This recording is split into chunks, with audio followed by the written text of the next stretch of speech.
going to get through this together. So, on behalf of the family, I'd like to thank you for your friendship and your generosity at this time. We've been greatly comforted by your flower arrangements, phone calls, cards, social media comments, and visits to our home. Your friendship has brought us great joy in a time of heartache and despair.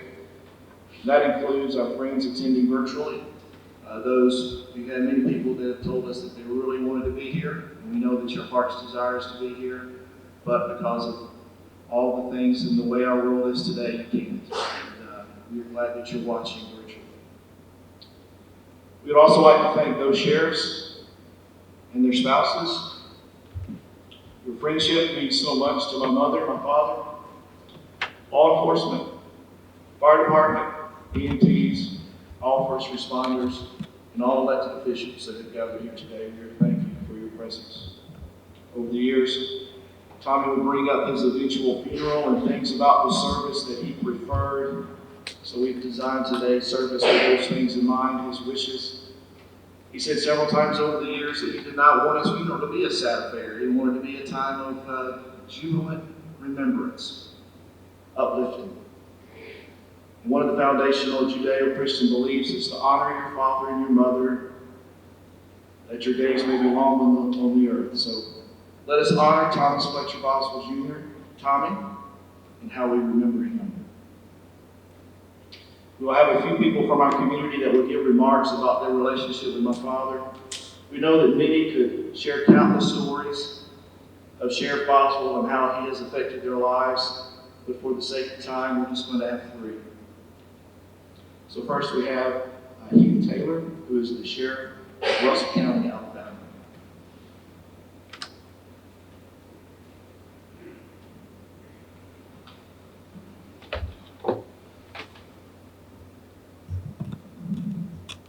Thank you, Drew. On behalf of the Russell County Sheriff's Office and law enforcement around our area, standing here with me is Chief William Alexander of the Sheriff's Office. We want to thank you for coming and celebrating the life and legacy of Sheriff Boswell. I want to say a special thanks to the sheriffs who drove across the state to be here today because he meant so much to them. To his family, Miss Debbie, Drew, Jennifer, Bruce, you will always be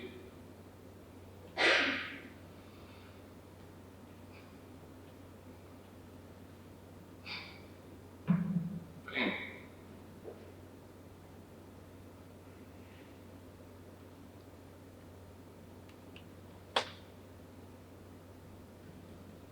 Dr. Martin Luther King said the ultimate measure of a man is not where he stands in moments of comfort or convenience, but where he stands in times of challenge and controversy.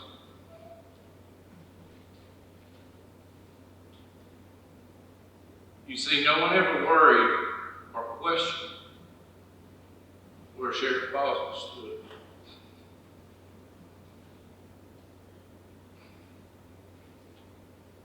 He always stood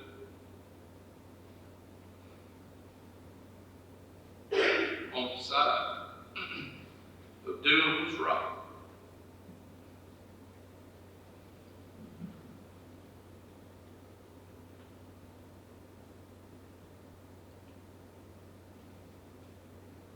Times would get hard at the office, and we would all look for him for that calm, steady leadership he would always portray. He was a man of honor and pride and respected everyone.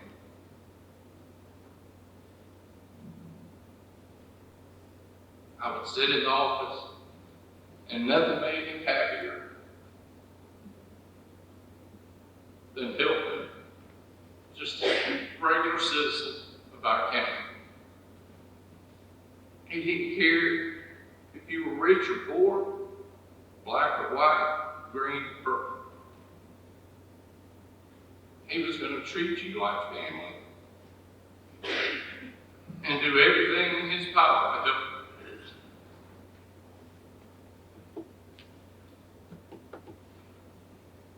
We used to laugh from time to time. We'd be talking about a case going on, or we'd see something stupid happen in the media, which I know that's a shock to everybody. That he would say all the time to us at the office, why can't people just do right? Just do right. It's not hard. He said that to us time and time again. I wouldn't have the honor of serving as the sheriff of this county if it weren't for him. And I mean that in many ways. He taught me how to be a lawman and a halfway politician. Those two things don't go together. He did it better than anybody I ever saw. But in the 90s, he almost fired me. And I say that because I was a young, hotshot rookie that thought I knew everything. And I went to investigations, and they gave me my first cold homicide. Because the guys before me didn't solve it. So I got there, and I worked with an ABI agent named Rick Agerton. And we worked on this case for weeks, and we finally narrowed down the suspect, which was the same suspect that they had years before.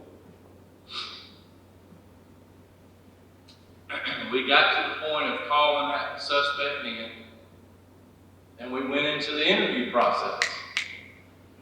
And it started that afternoon in the sheriff's office.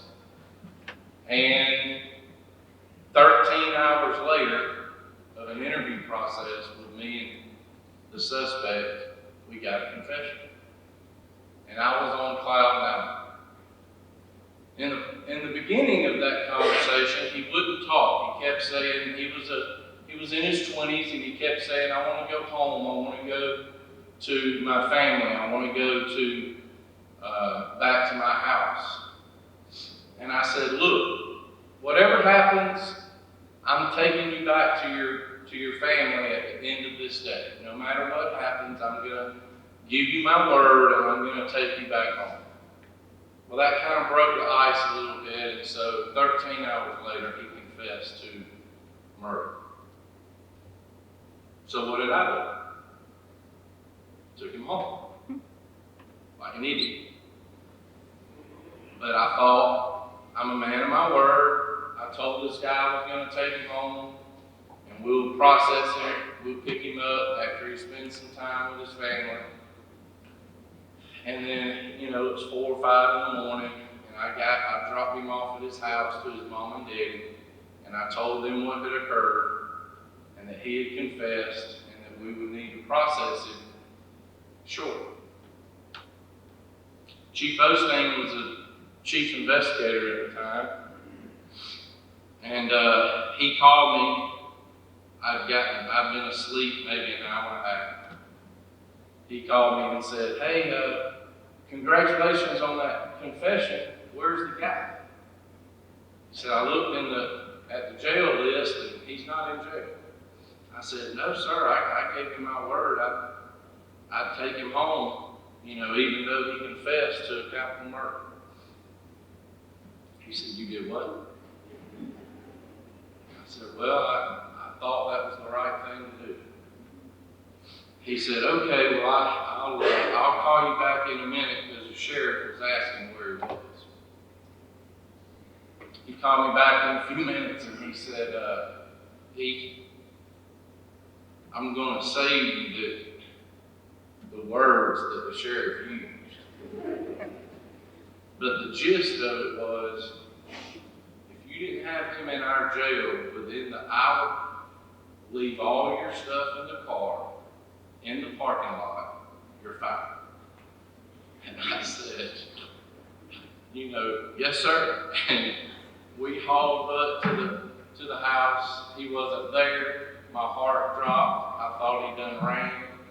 We went to his work with his family, with his dad, and he was at work.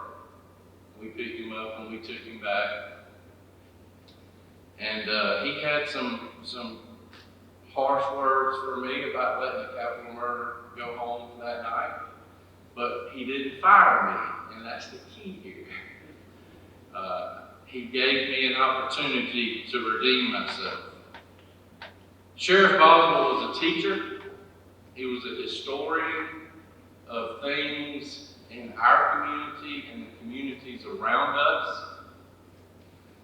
He knew so much about our history and our Civil War and the Indians that were here and the cleanup in the 50s and all the things that somebody wanted to know about our department and about our community.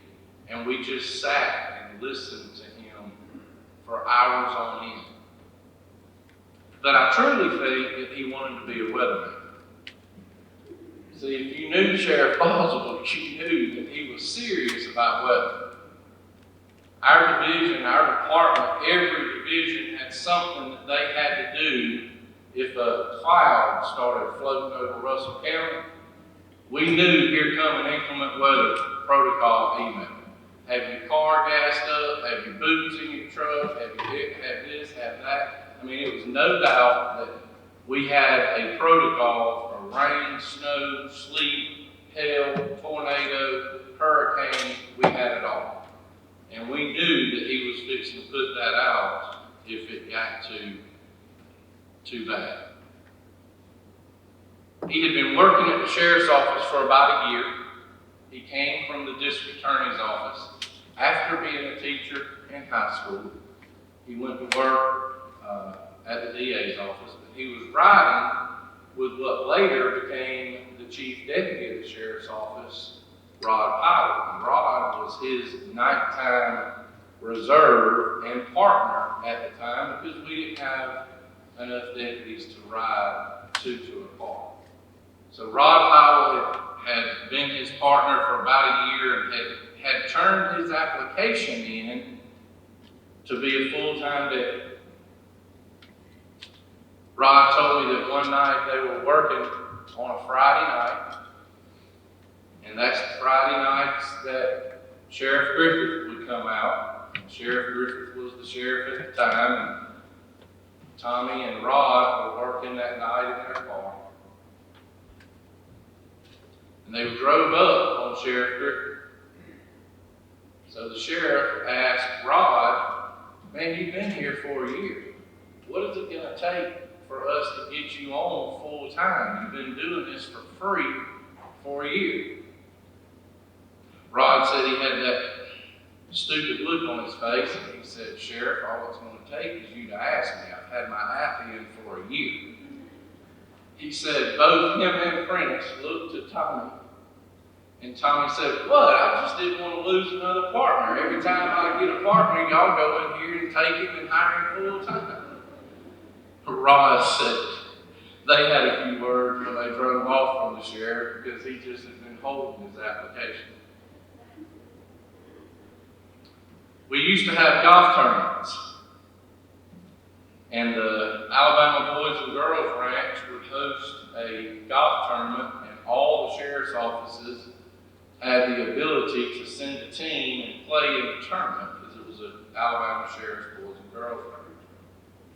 So me and the sheriff, he would drag me along. I was much younger then. And Steve Osteen was there, and I think it was Dennis Harrell. But Wayne Bell took us in a motorhome, and we went up to one of the Robert Trent Jones courses, I think, up around Huntsville.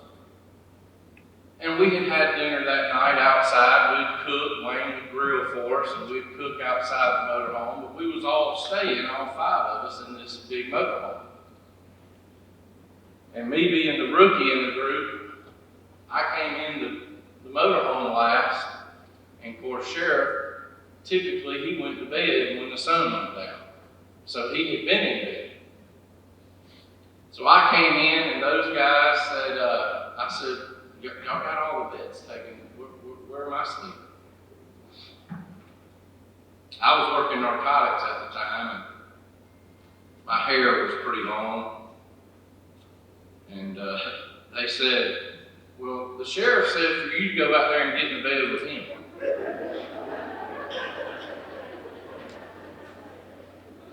I didn't know no better. So I bounce into the bedroom back there. He's in this big king-size bed back in the master bedroom. He's asleep. I start undressing. I'm fixing to crawl in bed. He leans over with one eye open and one eye closed. And he said, I'm not a female. And if you get close to me, I will shoot you in this bus. And I said, hey, I'm good. I appreciate it. I'll sleep on the floor if I need to, but I crawled in bed and went to sleep. But he never let me live that down. And of course, those guys stuck me on that one.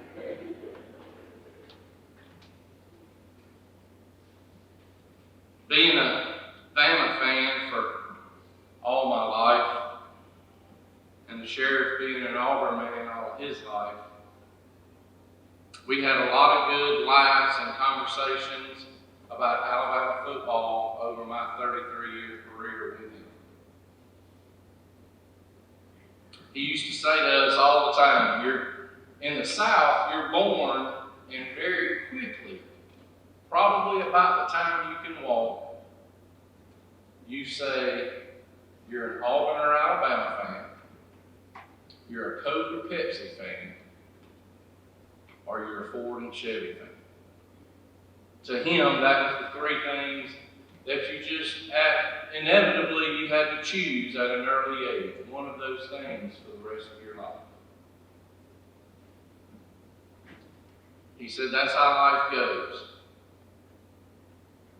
Well, being a Bama man, as he would say from birth, I wanted to end with a quote that I thought was pretty perfect for him.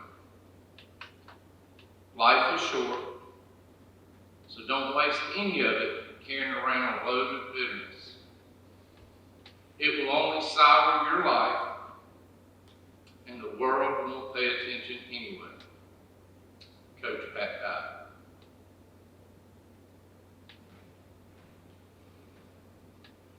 He lived that way.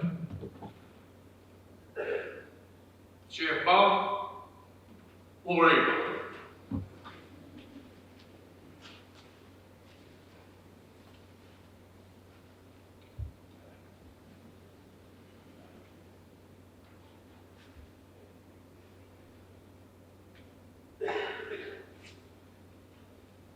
At this time, it's my honor to bring up Sheriff Derek Cunningham.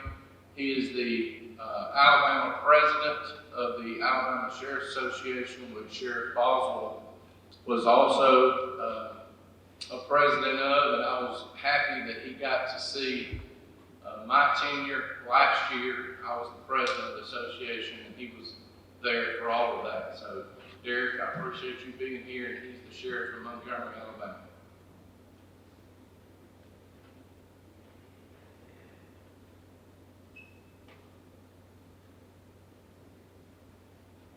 I know he told me don't talk long. He said, you come and you can say a couple of words. Don't want to preach. Don't preach. But on behalf of the Alabama Sheriff's Association and all the sheriffs in Alabama, it was an honor. It was a privilege. We're going to miss Sheriff Boswell. And we have a motto that says, no sheriffs, stand alone. And we're extending that motto to you all. He was our family. He was our friend. So if there's anything that we can do for the family, please reach out to any 67 sheriffs. We're here for you. Thank you.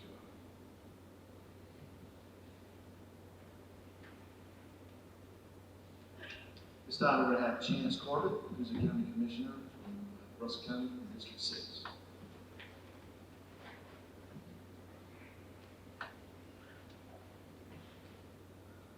Thank you, Drew.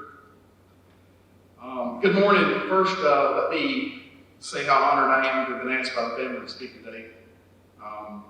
especially to pay tribute to such a good man, a friend, and a mentor of mine.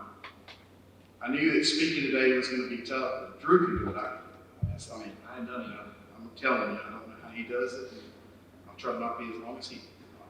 But in all seriousness, when I was asked to speak today, Tommy's wife, I'm gonna call him Tommy, I'm gonna call Sheriff Boswell. Tommy's daughter Jennifer told me that he wanted a celebration. He didn't want a sad funeral. So I've worked on this for days, trying to make sure that I could give him that and help meet that goal. And I can bet 40, 30, even 20 years ago, Tommy wouldn't have ever dreamed that I would be up here speaking at this funeral. I can guarantee that. We were friends, but I worked for him. I worked for him for a long time. And I thought a lot of him. I've known Sheriff Boswell all of my life. And I mean all of my life. Even back before he was sheriff. Our families were close. We celebrated holidays together, such as Easter at Naomi and Mike's house. Halloween. I remember one Halloween, I think I was 14, probably I was too old to trick or treat. He let me ride in the front of the truck when we pulled the trailer around. And I asked him questions about the sheriff's office. I was intrigued. And that's probably what really led me to actually want to be in the sheriff's office, was that conversation. Years later, after taking EMT school with Tommy in my junior year in high school, we took EMT school together. After doing that and getting to know him a little better and talking about it, I just couldn't take it anymore. And after I graduated high school in 1991, I remember I called him and asked him if I could ride with the deputy. He said, "Come on down to the office and let's talk about it." He showed me around the office. It was during the Christmas party of 1991. I remember that because he told me there wasn't a lot of people in there that day because they'd gone home early. I remember walking around thinking, this is it. This is what I want to do for sure. Back then, I started as a reserve, and they didn't have any reserves. I think there were 2 of us at one point. And then that grew on, but, it was something I really wanted to do. Back then, Sheriff Boswell had a policy. He wouldn't let you carry a gun until you're 21. He broke that policy, or broke his, it wasn't really a policy, it was his rule. Broke that rule, but at 19, I was out on the street as a deputy carrying a gun as a reserve at that point. Because he told me you had to be 21 to go to the academy. Of course, I didn't know when I got to the academy you had to be 19, but that's okay. He didn't tell me all that. We had a conversation about that later. I learned some years later that from Tommy, actually, my dad had asked him not to let me ride with the deputies because it was too dangerous. Luckily, he ignored that. I don't know how he did, but I'm glad he did. I remember one time a patrol sergeant named Jim Baxley pulled up and said, "Meet me at the fire department." And we pulled up. I was riding with the deputy. And he said, "Get in my car." I got over in his car. We just been on a really hot call. And he said, "You don't get out here and get hurt." I said, "Yes, sir. I'm not blaming him." He said, "No, you don't understand. Sheriff Boswell called me in the office and said, 'You better not let Chance get hurt.'" I said, "Well, I'm sorry he did that, but I'm going to do my best not to get hurt, I promise you." Speaking of my dad, he was always worried about it, and him and Tommy went to high school. Our families were so close, and I remember one time my dad, he had rules. He said, "If you're going to do this, I'm going to do this." He went and bought me my first bulletproof vest. Folks, he bought it at Sam's Club. I didn't, who would have thought they sold the vest, but they did back then.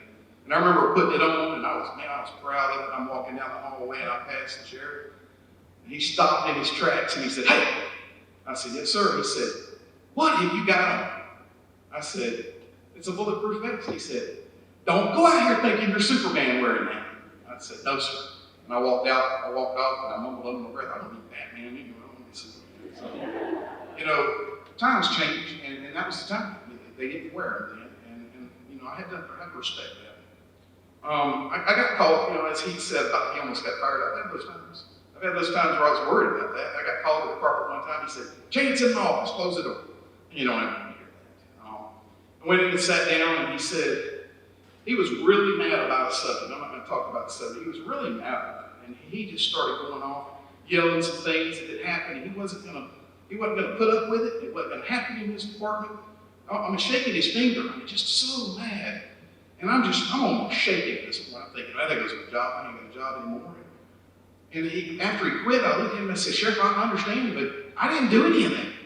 And he said, "I know you didn't. I'm going to have this conversation with everybody. How did it sound?"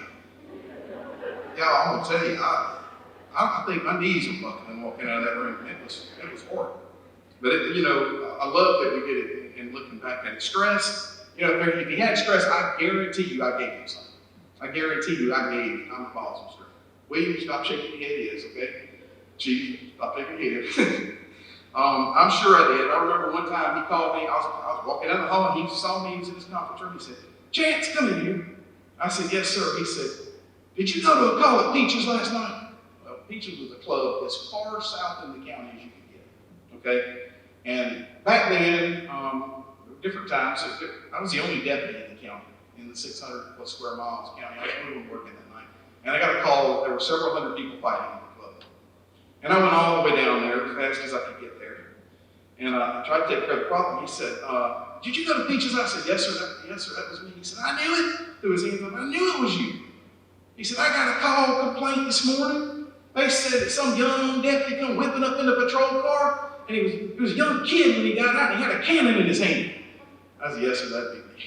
I said, "But you know what? They all took off running and went home when I did that." But yeah, that was me.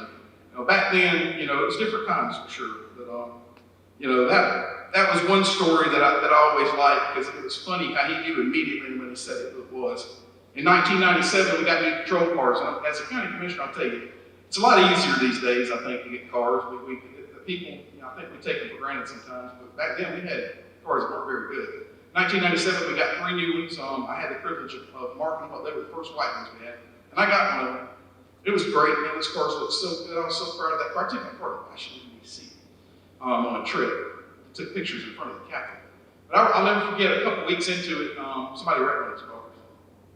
And it wasn't me. Somebody wrecked one of those cars. And then he was sick about it. A couple weeks later, somebody else run one off the road, took out some mailboxes. And I'll never forget him standing in that hallway and said, "The next person that wrecks a new car is fired." Guys, I was the only one that had a new car. And I was thinking, oh man, this is not good. So y'all know I was really careful for the next, y'all know that's not true. But I tried.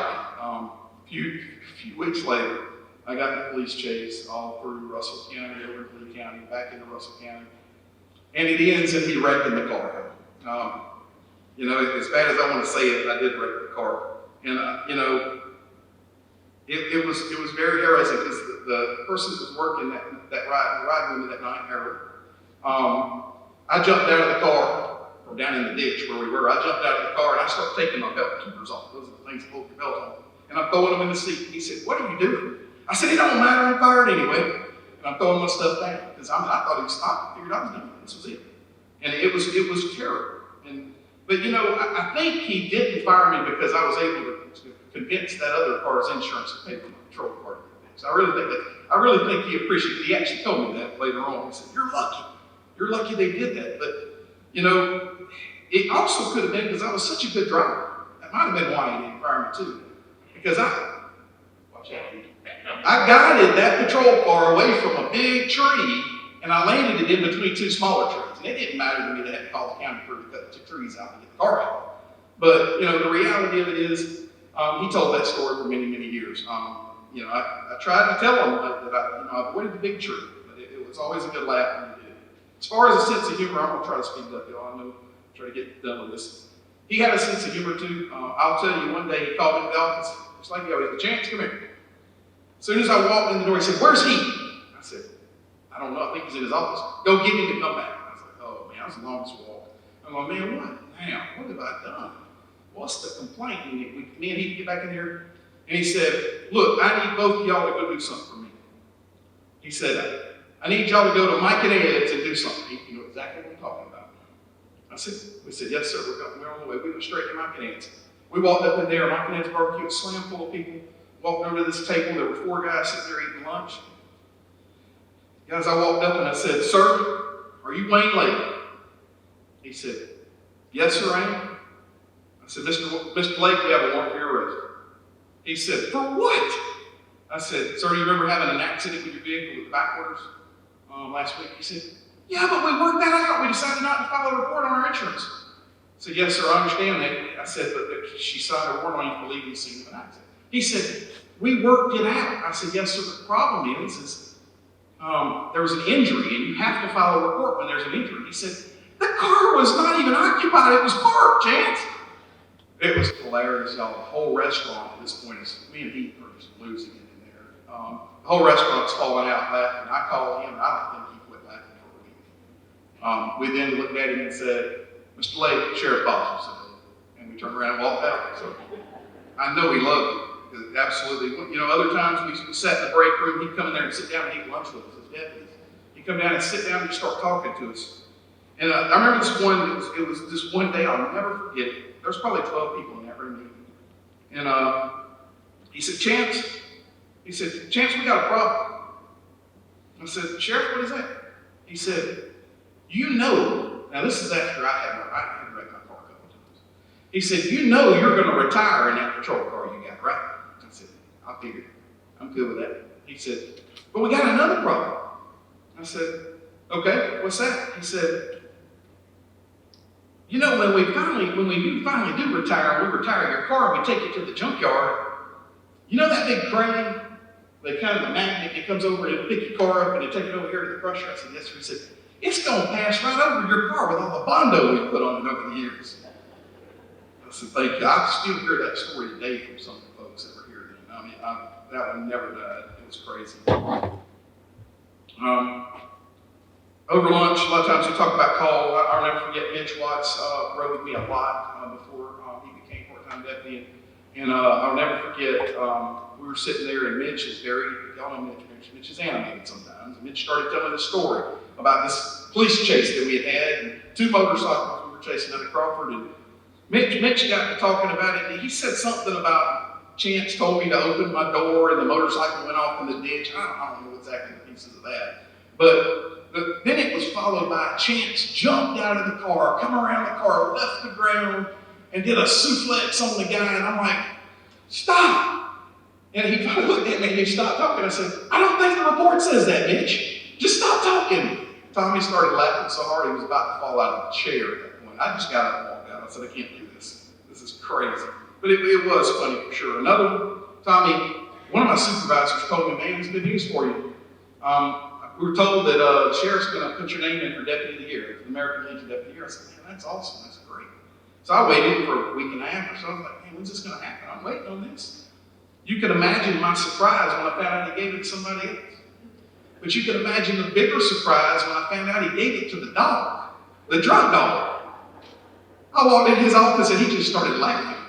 Y'all, I never did get Deputy of the Year. I mean, I don't know what happened with that. I guess I made him mad or something, but he got a good laugh out of that, how really upset I was about that. You know, obviously, you know, that was my issue. But we had a good drug dog, no doubt. As far as laughing, I went one time with Sheriff Boswell to a county commission meeting. Now, I'll be honest with you. I'm saying I went to a county commission meeting. How in the world I ever ran for county commissioner after that, I ain't got a clue, but I decided to years later. But I was sitting in that commission meeting, the sheriff presented. When he finished up, he said, one of the commissioners said, Sheriff, we got a problem. It was a commissioner from way down south, Upshaw. He said, we got a problem. The sheriff said, yes, sir. He said, we got a lot of speeders on County Road 4 in Pittsburgh. The sheriff said, no problem. I'll let our folks know, and I'll make sure the state troopers get contacted. Sheriff Boswell turned and looked at me. I nodded. So that, to me, meant I need to take care of that. So I did. I left and called the state trooper office, told them. That afternoon, I decided to ride down to County Road 4 and run some radar. I figured he would be okay with that. Went down there and started running radar. I went about 2 miles, and sure enough, the first car I met was doing 20 miles an hour over speed. I turned around and pulled that car over. I walked up to the window. Sir, could I see your driver's license? He handed me his driver's license. I looked at the name, and I took a double take. I looked in there. It was the same commissioner that had complained about the speeders on County Road 4. He said, Deputy, I was talking about the log truck speeding down here today. I called Tommy, and he laughed so hard that he took one breath, and the only breath I heard him take while he was laughing was, he said, you didn't give him a ticket, did you? I said, no, sir, I didn't give him a ticket. It was one of the funniest things. I'm getting to the end, y'all, I promise. One day he called me and said, Chance, I need you to drive me to Selma. I'm going to the police academy and teach a class. I said, yes, let's go. That was one of the best drives and best conversations I ever had about my career, future, and all of that. It was one of the best. He gave me some advice, some of it I took, some of it I haven't yet. But it was some great stuff. We get to the police academy, he goes inside, we're in his SUV with dark tinted windows. I walked back outside and I got on the phone, one of the little bag phones. You know, I'm on the phone with my fiance at the time, which is my wife now. I'm on the phone with her, and I looked up and this rusty car pulls up next to me. at the police academy down in the parking lot. And I look up in the mirror and I see this inmate stop cutting grass, and he runs up and he runs right by my car and he sticks his head inside the door. He hands the guy the money, and the guy hands him dope right in the police academy, right next to my car. And I said, I think I'm going to have to call you back. And I laid the phone down. I took a deep breath and I stepped out and said, let me see some hands. And it was on, that car took off, and the guy took off running, and the inmate took off running. As he's running, he's throwing his dope down. I tackled him in front of the police academy classroom building. 2 state troopers walked out. What's going on? But that wasn't as funny when Tommy Boswell walked out. He said, Chance, what in the world? I said, Sheriff, we did a dope deal in the parking lot. What was I supposed to do? I had to arrest him. He threw his hands up in the air and he goes, I can't take you nowhere, can I? I said, no, sir, I guess not. That's just what happens. They were still telling that story years later. No doubt in the police academy, some of the deputies come back and told me about it. I said, that was me that did that. So, a lot of things, obviously, I could say in closing. I want to say again, thank you for letting me do this. It means a lot to me. To the friends and family of law enforcement officers out there, a lot of you I know, a lot of you I don't. Thank you so much for coming out today in such unsure times. Who would have thought we'd been sitting around wearing masks doing this for sure? Debbie, Bruce, Drew, Jennifer, spouses, grandchildren. I could talk for hours, and I'm trying not to. I love this man. He took a chance on me. He gave me my first full-time job, no doubt, helping me get to where I am today. He was one of a kind. He loved his family in Russell County like no other person. I'm proud to have been his sidekick, his favorite employee. I'm just kidding. It's all right. I had to. His friend and later in life, his county commissioner. I know we can leave here today, probably with tears in our eyes, but joy in our hearts, knowing he's in a much better place. Thank y'all for sharing.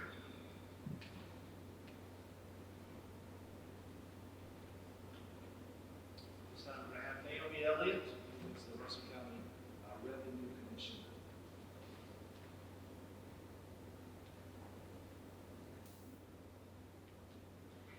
Thank you, Drew, Jennifer, and Debbie, for asking me to speak. And I know I told you I probably couldn't do it, but read what I've written. And Kenny, I'll leave a few minutes for you. I won't do it like that to you. Several people that are speaking today are going to talk about, or have talked about, working with Tommy and how he's helped them in their careers. And what a great sheriff he was, and he was all of that. But I want you to know that Tommy was a good friend to me and to my family, and I just want you to know what he meant to me. Like other people here, I'm bewildered and filled with sorrow. I've lost a special friend. My friends are very special to me, and I'm beginning to lose a lot of them lately, and I realize that that's kind of what we are destined to experience as we age.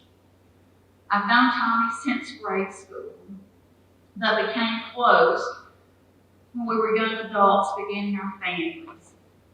We were the kind of friends that would just drop in at each other's homes and just visit, share a meal unannounced. And a lot of days Debbie worked late, and I would have Drew and or Jennifer. Tommy would come by and pick them up. And if I had cooked by some chance, Tommy would eat and we'd share the meal together. And before he took the children home. I'm not sure if Debbie got to eat that day or not, but we did. Tommy was a good father. He was a positive role model to his children and grandchildren. He was proud of his wife, and he was proud of Drew and Jennifer. They both pleased him in many ways, and especially that they both graduated from Auburn. Tommy did love Auburn. One Sunday morning, Tommy learned that he shouldn't park his vehicle behind my car. Tommy and Mike were going to do a project in Mike's shop, and Debbie and I were going to take the children to church. I put my vehicle in reverse, backed up as I typically would, and I heard a metal-on-metal crunch. Tommy's car had a large dent. It was a sheriff's vehicle, and he was not the sheriff at the time. So we had a little problem. The only petition I ever signed for anything was one recommending that Tommy be appointed Russell County Sheriff. I did that because I had the utmost respect and confidence in Tommy. He was well suited and prepared. He did not disappoint me. It is probably a rare situation where a sheriff is someone who has actually prepared himself for the job with knowledge and experience. As we all know, he got the appointment, but he had to run for sheriff not long after, and we were there to help. That began the political phase of our friendship. I began my political career a few years later, and it was great to have Tommy as a friend to ask advice and know that he would consider what I had asked and give good sound advice. In the beginning, Tommy and I usually agreed on political issues, but lately we didn't see eye to eye on many political things, but we remained friends. He especially didn't like that I changed parties. I was looking forward to the November election to see if he maybe would vote for me. Now I'll never know. In recent times, I had the pleasure of serving with Tommy on the Russell County Historical Commission and the Russell County Bicentennial Committee. As you would expect, he was an influential member and an effective leader on both committees and offered a world of knowledge. The Historical Commission was blessed to have him serve as the president of our group, and we will miss his knowledge of history and his leadership. Tommy loved reading and he loved history, as everyone knew. And I just want everyone to know that it's been a great honor and privilege to call Tommy my friend.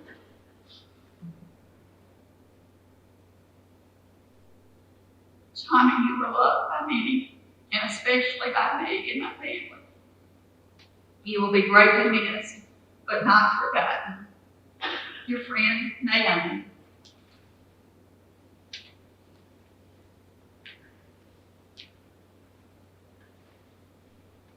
It's my honor at this time to introduce the longest sitting district attorney in the state of Alabama. And we believe, we're about 90% sure, that he is the longest sitting district attorney in the United States, Mr. Kenny Davis.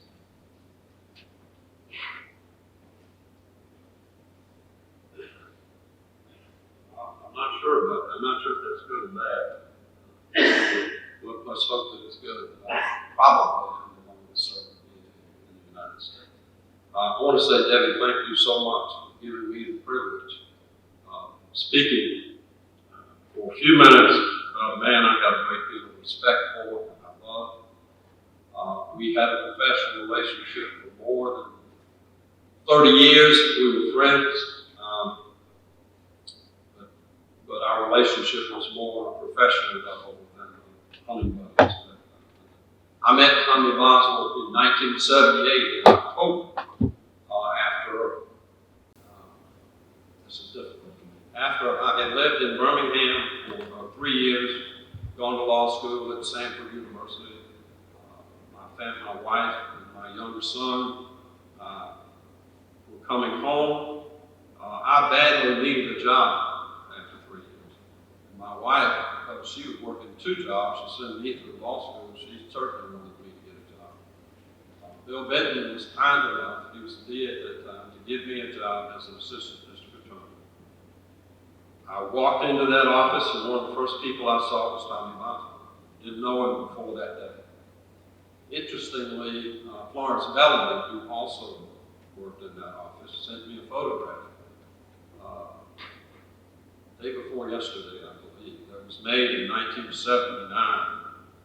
And Tommy's in that photograph, and myself. Mike Belly was an assistant district attorney at that time. He now is our presiding circuit judge. George Green was in that photograph. He would become a district court judge and then a circuit court judge, presiding circuit court judge. Tom Estes was in that photograph. He would become a district court judge. And Tommy Boswell, who would become chair. I talked to Tommy. I think that maybe our initial attraction was because we were the only Auburn guys in the office. Everybody else was a family guy. And he liked a lot of the things that I liked. I liked history. Tommy loved history. He loved archaeology. His interests were eclectic. He did not have a law enforcement background. He'd never been a policeman. He'd never been a sheriff's deputy. I don't know if he read detective novels or not, but he didn't have that kind of background. And I think that Bill Benton did that deliberately. I think he wanted someone as his investigator who took a little bit different approach. Because the DA is not law enforcement. We're not the police. But early on, I knew that Tommy wanted to be the sheriff of Russell County. What impressed me about his work in the DA's office was his meticulousness and how he went slowly, but he was interested in the minutiae, in all the little things that were necessary to build a case so that the work of law enforcement would come to a good end in a trial when we won that case. When Tommy Boswell worked up a case, whether it was a burglary or a capital murder case, the DA or the assistant DA could take that file and go up and try that case without ever seeing or talking to a witness. We didn't do that, but you could have done it. Well, there were a few times that I did it. When we had to try a case and we weren't really, that wasn't the case we intended to try. But he was that good, and he was the best organizer, I believe, that I've ever met. When he moved on to work with Sheriff Prentice Griffin, you could see that. You could see organizational changes in the sheriff's office. You could see the protocols that he adopted, the forms that he adopted to do the work of being a law enforcement officer that are necessary for that job. Some of the forms that he developed in the DA's office more than 40 years ago, we still use today. Some of the protocols we still use today in the DA's office. I don't want to tell a lot of war stories, but I will tell you one. We had a notorious case, an infamous case. We had a serial murderer who had murdered 5 women. 3 of those women he had buried on a farm down on 431, past where Reed's was. In the middle of July, Tommy Boswell and I are as far down in the woods as you could get, I suppose. I felt like I was in a jungle somewhere. And we are excavating the grave of the young woman who had been brutally murdered and buried there nearly 2 years ago. And Tommy treated that grave, if you will, that spot, with the kind of reverence and the attention to detail that an archaeologist would if he were exhuming or excavating a mummy from ancient Egypt. He had his tools, his little trowel, and he had a screen, and every trowel full of dirt that came out of that hole, out of that grave, he put on that sieve, looking for the pieces and the parts, as though you were excavating some ancient object. That's the kind of work that he did. He did that kind of work in every phase of his life. I think he lived his life, and he lived that way with his family. He had great pride in his family.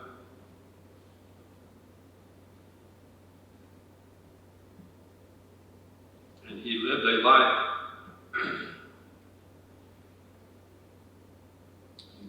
certain in the things that he believed in the love for his family.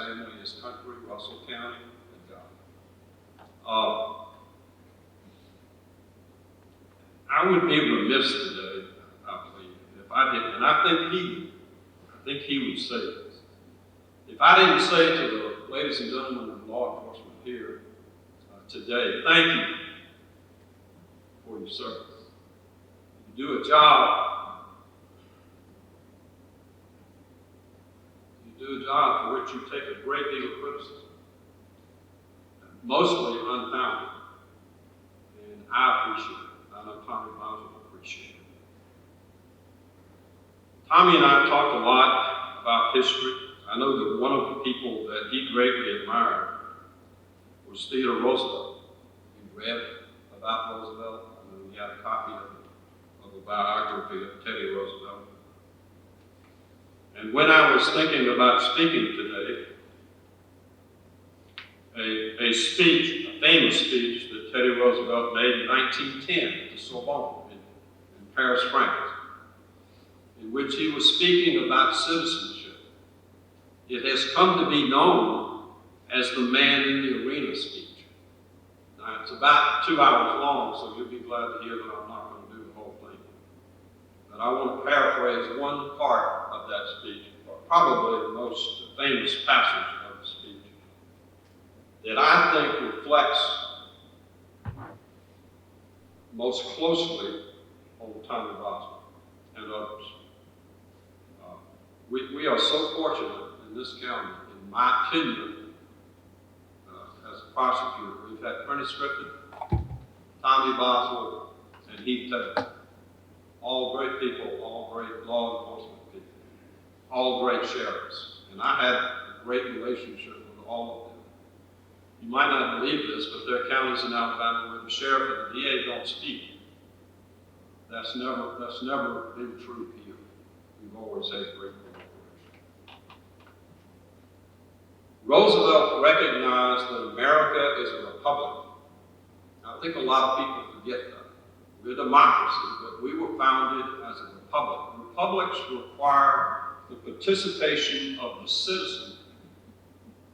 It requires that we have men and women who step up and are willing to do things that are not always popular and that often bring criticism. And without those people, republics don't work. You know, our citizens have to vote, participate in the electoral process, run for office, pay taxes, serve on juries. All those things are necessary for our system to work. And being a sheriff is one of those things that's necessary for our system to work. This is what Roosevelt said in 1910. It is not the critic who counts, not the man who points out how the strong man stumbles or where the doer of deeds could have done them better. The credit belongs to the man who is actually in the arena, whose face is marred by dust and sweat and blood, who strives valiantly, who errs, who comes up short again and again because there is no effort without error and shortcoming, but who does actually strive to do the deeds, who knows the great enthusiasms, the great devotions, who spends himself in a worthy cause, who at best knows, in the end, the triumph of high achievement, and who at worst, if he fails, at least fails while daring greatly, so that his place shall never be with those cold and timid souls who know neither victory nor defeat. Tommy Boswell was a participant. He was a doer. He was a great citizen, great father, great husband, and superlative sheriff. Different, you know, those three sheriffs that I've known, they were all different. Different in personalities, different in the way they administered their office. Tommy was a kind of a quiet, reflective person. He wasn't boastful. He went about doing the job. And when I stand here today, I can say to you that you can say to Tommy Boswell, service well done and life well lived. Thank you. Thank you, speakers.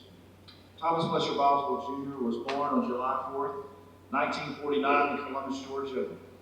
He was greatly distressed as a young man when he discovered that all of the fireworks and displays were not actually for him.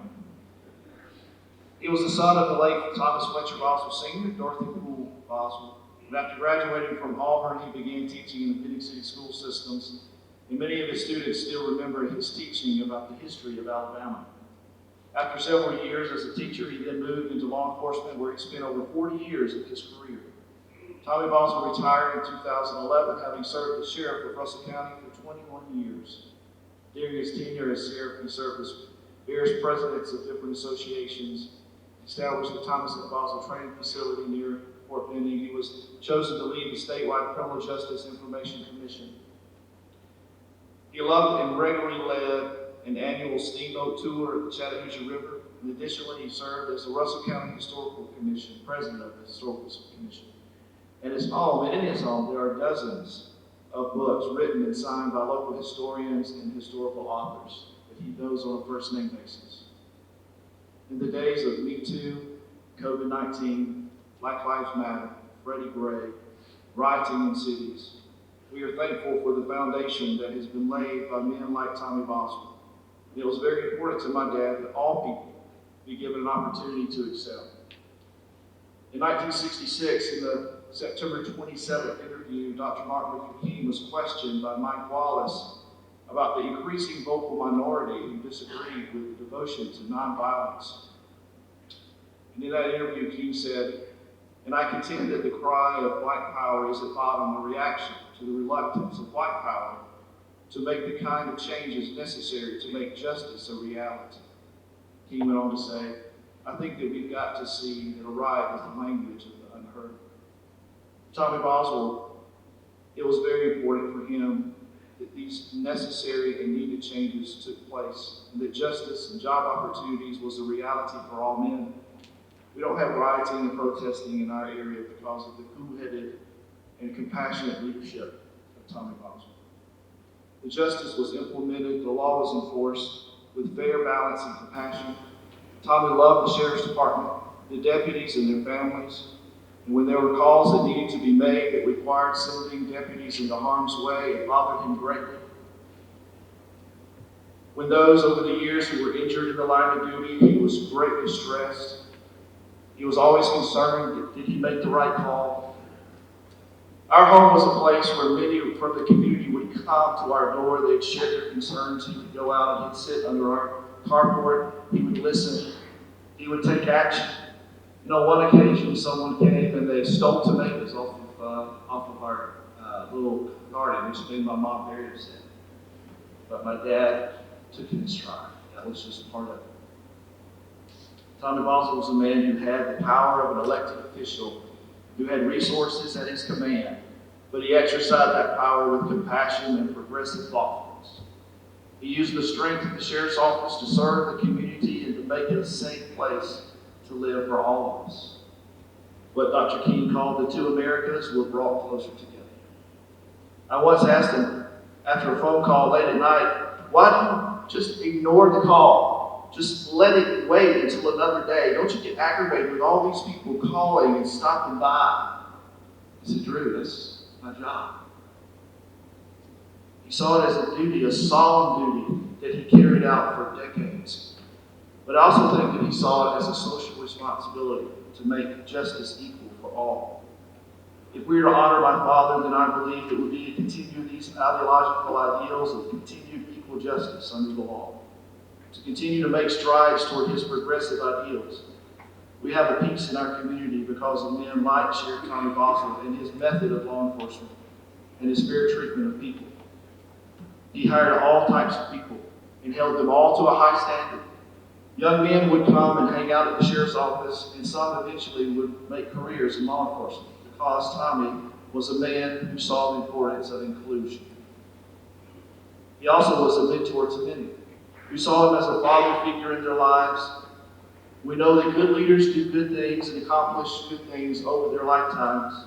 But great leaders invest in others so that they too can accomplish great things and thereby multiply those things accomplished. Many of you are here today would say that he has made a significant impact in your life by serving as a mentor to politicians and law enforcement alike. Tommy was a man who saw the value of investing his life in knowledge in others. At the viewing on Monday, we heard story after story of people who said very similar things. Tommy gave me an opportunity and no one else would. He saw something in me that I didn't see in myself. He encouraged me to be a better person and to do my best. I was young when he gave me a chance.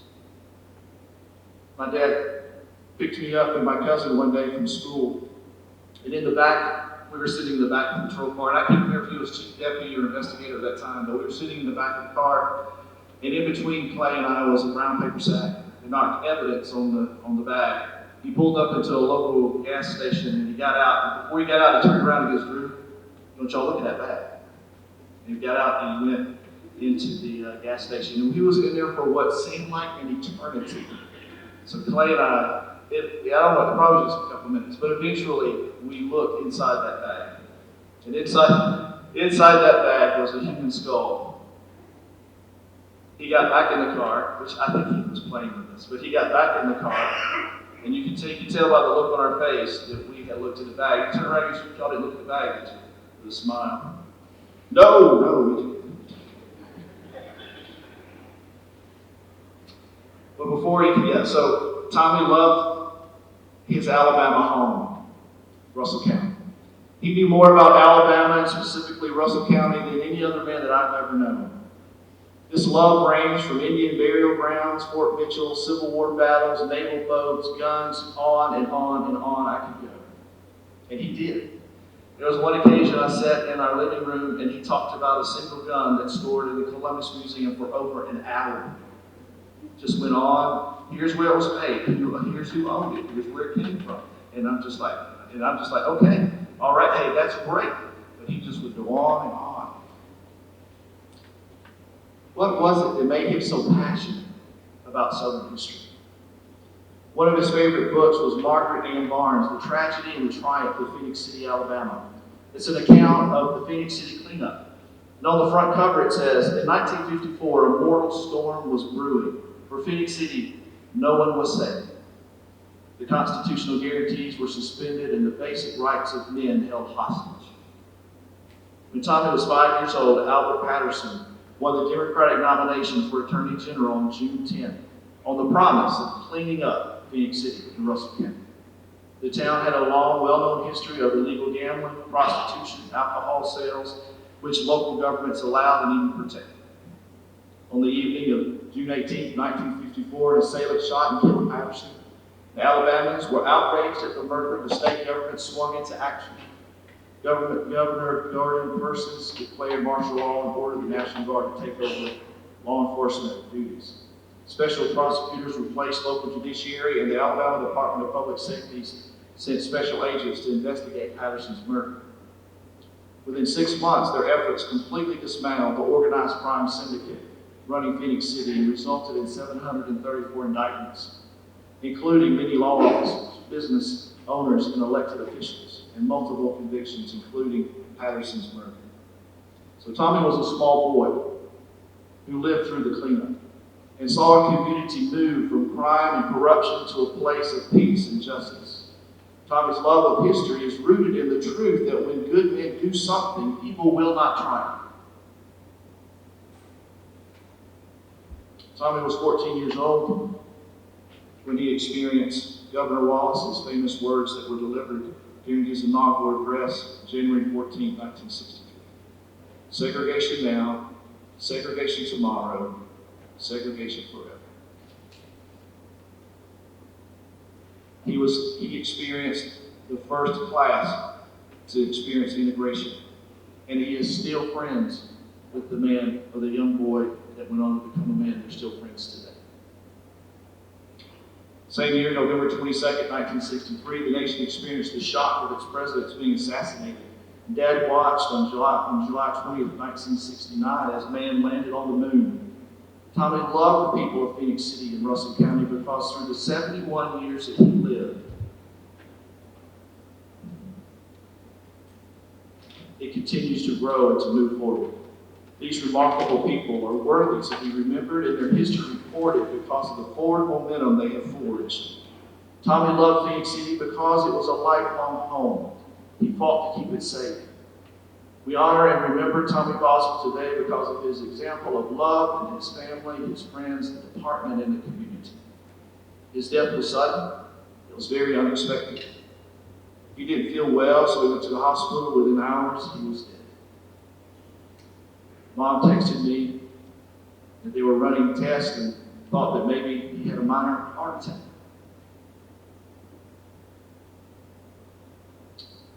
But we never know when our time will come. All who believe in Christ as Savior, who've given Him their lives, who know Him. The book of Revelation tells us, "Then I saw a new heaven and a new earth, for the first heaven and the first earth had passed away. There were no longer any seas. I saw the holy city, the New Jerusalem, coming down out of heaven from God, prepared as a bride beautifully dressed for her husband. And I heard a loud voice from the throne saying, 'Now the place God lives is with men, and He will live with them. And they will be His people, and God Himself will be with them, and to be with them will be their God. He will wipe every tear from their eyes. There will be no more death, no more sadness, no more crying, no more pain, for everything is new.'" If your time were to come suddenly, if you were to die today, you know for sure that you would have a relationship with the Lord. When the jailer asked the Apostle Paul, "What must I do to be saved?" Paul didn't say get baptized or go to church or do good things. He said, "Believe on the Lord Jesus Christ and you'll be saved." Today we remember a man who lived a life focused on serving others and making our community a better place.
conclude with a prayer. Father, we bow reverently before you. We know in our deepest thoughts, beneath our doubts and fears, that you will break. Give us confidence and strength. Comfort us and go with us. Help us to lean upon you. Lift our hearts in gratitude for the life of Thomas Fletcher Boswell Jr., now gone from us. For all that Tommy was, those who loved him, and everything in Tommy's life that reflected your goodness and love. We thank you for the privilege of knowing him and sharing in his life. Help each other, help us as we lean upon each other. And you, the Almighty God, the Father, the Son, and the Holy Spirit, bless us all as we go, now and forever.